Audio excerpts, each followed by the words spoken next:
Isang magandang araw po sa inyong lahat. Ako po muli nagbabalik sa mga oras na ito upang magbigay ng kaunting inspiration patungkol sa buhay. Ako po sa muli si Kuya King, isang magandang araw po. Ano po ito ang hawak? Tama po, ang hawak ko po ay isang lapis. Isang lapis po na kung saan ginagamit na pansulat, ginagamit na pangguhit upang maipaalam ang damdamin, ang puso at ang isipan ng isang tao.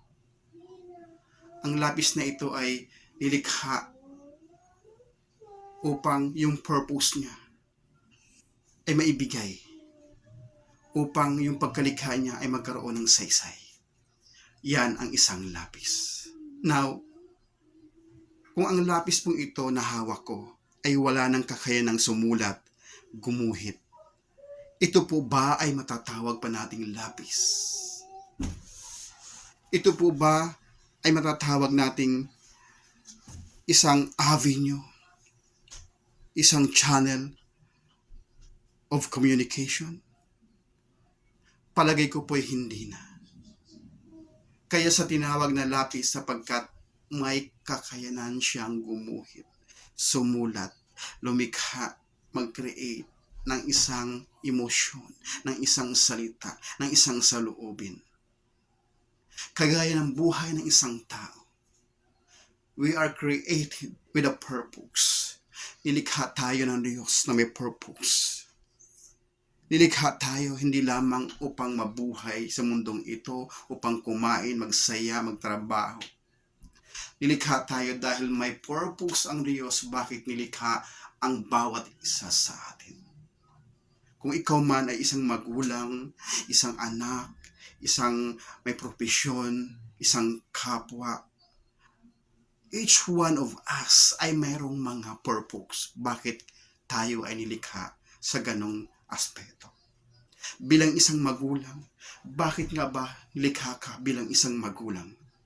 Sapagkat ang purpose ng isang magulang, hindi lamang tinatawag na magbuo ng isang pamilya, hindi lamang upang lumikha ng isang buhay. Ang purpose ng isang magulang ay kung saan walang iba upang ibahagi, ibigay ang pangangailangan ng kanyang mga anak. Suportahan, ibigay ang basic needs ng kanyang mga anak. Lalo't higit, dalhin ang kanyang mga anak doon sa pagkaunawa patungkol sa salita ng ating mahal na Diyos. Ang purpose ng isang magulang ay mag-create ng isang environment, mag-create ng isang family na kung saan ang Diyos ang sentro nito. Yan po ang isang magulang. Yan ang purpose ng isang mga magulang. Sa mga anak, bakit ikaw ay naging anak? Anong purpose mo? Hindi lamang naging anak ka dahil ikaw ay bibigyan ng magandang kinabukasan, ikaw ay bibigyan ng pangangailangan ng iyong magulang. Ikaw ay tinawag ng isang anak dahil ang anak ay sumusunod sa magulang. Ang anak ay may paggalang sa magulang, lalo't higit ang anak ay may takot sa magulang at may takot sa Diyos. Kaya tinawag kang anak. Na kung ikaw ay naging isang suwail, naging ikaw ay lapastangan, hindi ka isang anak. Hindi na-serve ang purpose mo. Bakit nalikha ka bilang isang anak? Nawa ang buhay ng isang tao po ay maunawaan natin na lahat tayo ay may purpose. Why God created us. Alam ko hindi madali ang buhay. Mahirap ang buhay, maraming pinagdadaanan. Pero isipin natin, ano nga ba ang totoong purpose ko? Why God created me in this world? May purpose po tayo. Nawa bilang isang individual, maserve po natin ang purpose ng buhay natin sa mundong ito.